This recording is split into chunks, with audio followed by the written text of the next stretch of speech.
বন্ধুরা সবাই কেমন আছো? আশা করি ভালোই আছো। আমার চ্যানেল থেকে ছোট্ট একটা ওয়েলকাম জানাই তোমাদের। আজকে অনেকদিন পরে হাঁসের মাংস আনছে। অনেকদিন ধরে খাই না, প্রায় কেড়ে কই ছেলেও খায় না, মেয়েও খায় না। তারা হাঁসের মাংস পছন্দ করে না, হাজবেন্ডও কম পছন্দ করে।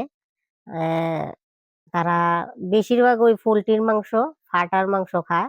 আর অন্য মাংস একটু কমই পছন্দ করে। আবার আমার হাজবেন্ডে একটু শুয়োরের মাংসটাও পছন্দ করে। কিন্তু আমার মেয়ে আছে না, কোনো মাংস না, শুধু যদি মনে চায় তাইলে ওই লেগ পিস খাইবো, নাইলে আর কোনো মাংসই খাইতো না। আর কোনো মাংস আনলই case case case case case case করবো। এই দেখো, এই সোমবাসের লগে আজকে সোমবার দিয়ে আষের মাংসটা রান্তাছি, লগে একটা টমেটো কাটতে দিছি। তোমরা তো জানোই কেমনে রান্ধে, কিন্তু অনেকদিন পরে হাঁসের মাংসটা আনছে, লেগে কই আজকে একটু অন্যরকম কইরা রান্ধি। সবাই তো মশলা একসঙ্গে মাইকা রান্ধো, আমি আজকে না, সোমবার মশলাটা দিই রান্ধি। এই তো মাংসটা দিয়া লাইছি। আর আলুটি একটু পরে দিমু, টানাইয়া রাখিয়া দিছি কেড়ে, নাইলে হাঁসের মাংস তো সিদ্ধ হইতে তো সময় লাগবো।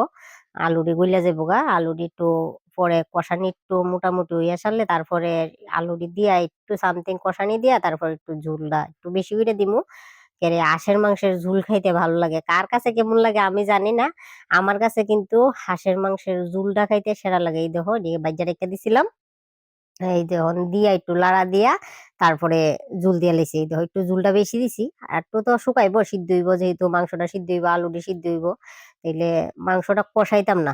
তোমরা তো জানি সবাই কষাই না মাংসই খাও, বেশিরভাগ একটু ঝুল টুল কম দৌ। কিন্তু আমি একটু অন্যরকম পছন্দ করি, আমার একটু ঝুল টুল হইলে খাইতে ভালো লাগে। আর দেশি মাংস মানে দেশি মুরগের মাংস কৌ, হাঁসের মাংস কৌ, পাড়ার মাংস কো, আমি একটু ঝুল টুল খাইতে পছন্দ করি। আবার পোল্ট্রির মাংসটা আমার ঝুল দিয়ে ভালো লাগে না, কষাই না খাইতে ভালো লাগে। কার কেমন ভালো লাগে জানি না, একটু কমেন্টস করে জানাইও।